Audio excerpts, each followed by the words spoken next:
வணக்கம் நண்பர்களே. தமிழ் சினிமாவின் வெள்ளி விழா நாயகன் என்று போற்றப்படக்கூடியவர் மோகன் அவர்கள்.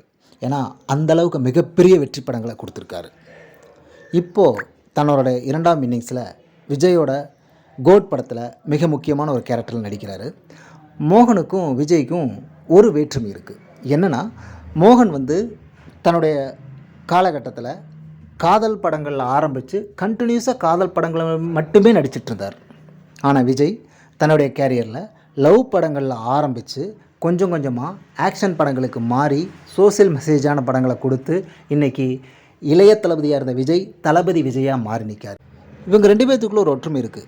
என்னென்னா, புது இயக்குநர்களில் கதை கேட்டு அவங்க படங்கள் நடித்து அந்த படங்கள் மிகப்பெரிய வெற்றிய படங்களாக அமைஞ்சிருக்கு.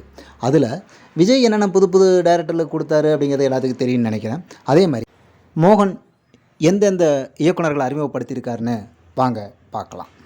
முதல்ல ஆர் சுந்தரராஜன் பயணங்கள் முடிதலை படத்தின் மூலம் அறிமுகமானார். மணிவண்ணன் கோபுரங்கள் சாய்வதலை படத்தின் மூலம் இயக்குனராக அறிமுகமானார்.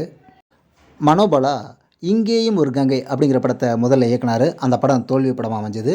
2 வருஷங்களுக்கு பின்னாடி திருப்பி மோகன் கூப்பிட்டு பிள்ளை நிலா அப்படிங்கிற படத்தில் இயக்குனராக மாற்றினார். அந்த படம் வெற்றி படமாக அமைஞ்சது. ராமதாஸ் 1000 பூக்கள் மலரட்டுங்கிற படத்தில் அறிமுகமானார். ரங்கராஜ் நெஞ்சமெல்லாம் நீயே அப்படிங்கிற படத்தின் மூலம் இயக்குனரானார். அனுமோகன் இது ஒரு தொடர்கதை படத்தின் மூலமும், பிஎம்சி ஹனிபா பாசப்பறவைகள் அப்படிங்கிற படத்தின் மூலமும் இயக்குனர்களாக அறிமுகமாகறாங்க.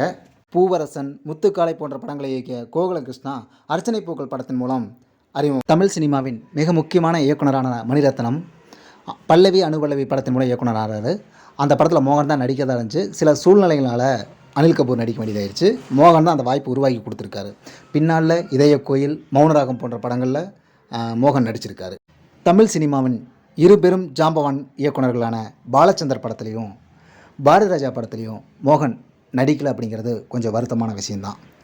பாரதி ராஜா படத்தில் வேதம் புதிது படத்தில் நடிச்சிருந்தா ரொம்ப நல்லா இருந்திருக்குன்னு நான் நினைக்கிறேன். அதே மாதிரி பாலச்சந்தரோட புது புது அர்த்தங்களில் மோகன் நடிச்சிருந்தா ரொம்ப நல்லாயிருக்கும் அப்படின்னு நான் நினைக்கிறேன். ஏன்னா அந்த 2 படங்களும் மோகன் நடிச்சது மிகப்பெரிய வெற்றி அடைஞ்சிருக்கும்னு நான் நினைக்கிறேன். அதுவும் இல்லாமல் இப்போது விஜயோட சேர்ந்து நடிச்சிருக்கிற கோட் மிகப்பெரிய வெற்றி அடைய நம்மளுடைய வாழ்த்துக்களை மோகனுக்கு தெரிவிப்போம்.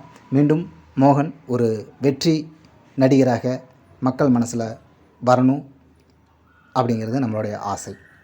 நன்றி நண்பர்களே.